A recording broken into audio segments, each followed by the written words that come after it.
हे जे आहे हे आता प्लेटवर अटॅचमेंट आहे.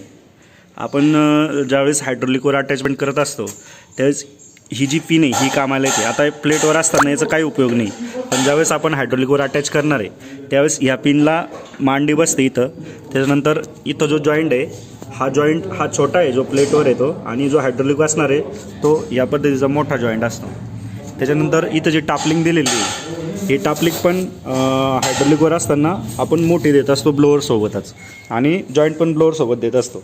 आता जॉईंटची जी लांबी आहे याच्या फक्त लांबीचा थोडासा प्रॉब्लेम येतो, तर ही लांबी बऱ्याच ट्रॅक्टरला कमी करावं लागतात. तर ती कमी करताना कशी करायची त्याची पद्धत अशी आहे की हे जे दोन दिलेलं आहे याला काढून याला पूर्ण काढायचं अगोदर, आणि आपल्या ट्रॅक्टरच्या साईडला ही जी साईड आहे ही एक ब्लोअरच्या ट्रॅक्टरच्या साईडला बसतो, आणि हा जो आहे हा ट्रॅक्टरच्या साईडला बसतो, आणि हा तो ब्लोअरच्या साईडला बसतो.